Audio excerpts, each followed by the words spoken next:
അബോർഷന് വേണ്ടിയുള്ള മെഡിസിൻ്റെ പേര് പറഞ്ഞു തരുമോ എന്ന് ചോദിച്ചിട്ട് എനിക്ക് കഴിഞ്ഞ ദിവസം പേഴ്സണലി മെസ്സേജ് ഇട്ട് ഒരു 17 വയസ്സുള്ള ഒരു പെൺകുട്ടിയായിരുന്നു. അപ്പോൾ പെൺകുട്ടിയുടെ മെസ്സേജ് ഇങ്ങനെയായിരുന്നു: ഒരു അൺപ്രൊട്ടക്റ്റഡ് സെക്സ് ചെയ്ത ശേഷം എനിക്ക് പീരിയഡ്സ് ഡിലേ ആണ്, ഞാൻ പ്രഗ്നൻ്റ് ആവാൻ ചാൻസ് ഉണ്ടോ, ഇനി എങ്ങാനും ഞാൻ പ്രഗ്നൻ്റ് ആയ എനിക്ക് അബോർഷൻ ചെയ്യാനുള്ള ഒരു മെഡിസിൻ പറഞ്ഞു തരുമോ എന്നായിരുന്നു എനിക്ക് പേഴ്സണലി വന്ന ക്വസ്റ്റ്യൻ.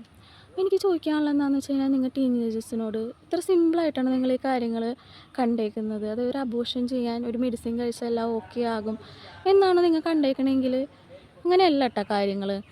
അപ്പോൾ ഒരു നേഴ്സ് എന്നുള്ള രീതിയിൽ എനിക്ക് പറയാനുള്ളതെന്ന് വെച്ച് കഴിഞ്ഞാൽ, ഇതിൻ്റെ സൈഡ് എഫക്റ്റ്, ആഫ്റ്റർ എഫക്റ്റ് വളരെ വലുതാണ്. അത് ഫിസിക്കലി മാത്രമല്ല, മെൻ്റലി കൂടെ നിങ്ങളെ നല്ല രീതിക്ക് ബാധിക്കും. പിന്നെ എന്തെങ്കിലും ഒരു ബുദ്ധിമുട്ടുണ്ടായാൽ നിങ്ങൾ ആദ്യം ഫാമിലിനോട് തുറന്ന് സംസാരിക്കാൻ ശ്രമിക്കുക. ചിലപ്പോൾ ആദ്യം തുറന്ന് സംസാരിക്കുമ്പോൾ ഉണ്ടാവുന്ന പ്രശ്നങ്ങളേ ഉണ്ടാവുള്ളൂ.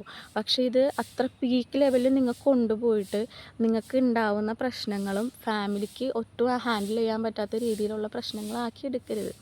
പിന്നെ എനിക്ക് പറയാനുള്ളതെന്ന് വെച്ച് കഴിഞ്ഞാൽ, ഇപ്പോൾ ഈ ടീനേജിൽ കാണുന്ന സ്നേഹം എന്നൊക്കെ പറഞ്ഞാൽ ഇങ്ങനെയാണ്. ഞൊടിയിടയിൽ ഇത് ചേഞ്ച് ആകും ഇമോഷൻസ്.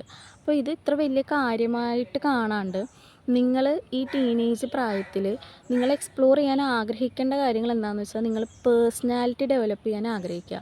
അതായത് നല്ല ക്യാരക്ടർ ബിൽഡ് ചെയ്യാൻ, നല്ല ഫാമിലി ബോണ്ട് ഉണ്ടാക്കാൻ, നല്ല ഹെൽത്തി ബോഡി, ഹെൽത്തി സ്കിന്ന്, നിങ്ങളുടെ പേഴ്സണാലിറ്റി നിങ്ങൾ ഡെവലപ്പ് ചെയ്യാൻ ശ്രമിക്കണം എന്നാണ് എനിക്ക് പറയാനുള്ളത്.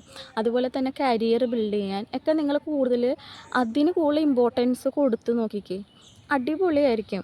അതിനാണ് കൂടുതൽ ഇമ്പോർട്ടൻസ് കൊടുക്കേണ്ടത് എന്നാണ് എനിക്കും തോന്നുന്നത്. അപ്പോൾ ഞാൻ പറഞ്ഞു തന്നെ എന്താണെന്ന് വെച്ച് കഴിഞ്ഞാൽ, നിങ്ങളൊരിക്കലും ഒരു ആണിൻ്റെയോ പെണ്ണിൻ്റെയോ, ആണാവട്ടെ പെണ്ണാവട്ടെ, രണ്ടുപേർക്കും ഇമോഷൻസ് ഉണ്ടല്ലോ, പെണ്ണിൻ്റെയോ അവർ ഫൂളാക്കുന്ന രീതിയിലുള്ളൊരു ലൈഫ് ആകരുത് നിങ്ങളുടെ. ഇനിയിപ്പോൾ റിലേഷൻഷിപ്പ് ആഗ്രഹിക്കുന്ന തരത്തിലുള്ള ടീനേജേഴ്സ് ഉണ്ട്. എനിക്കൊരു നല്ല പാർട്ട്ണറിനെ കണ്ടുപിടിക്കണം, നല്ല ലൈഫ് പാർട്ട്ണർ വേണം എന്നൊക്കെ ആഗ്രഹിക്കുന്ന തരത്തിലുള്ള ടീനേജേഴ്സ് ഉണ്ടെങ്കിൽ എനിക്ക് അവരോട് പറയാനുള്ളതെന്ന് വെച്ചാൽ, right person comes at the right time. നമുക്ക് അള്ള വിധിച്ചിരിക്കുന്ന ആൾ കറക്റ്റ് ടൈമിൽ വരുവാടാ. നമ്മൾ അതിന് വേണ്ടി സ്ട്രെസ് എടുക്കേണ്ട ആവശ്യമില്ല. അതായത് ആ റിലേഷൻഷിപ്പ് ബിൽഡ് ചെയ്യണം, റിലേഷൻഷിപ്പ് ഉണ്ടാക്കണം, അങ്ങനത്തെ ഒരു തരത്തിൽ നമ്മൾ സ്ട്രെസ് ചെയ്യേണ്ട ആവശ്യമില്ല.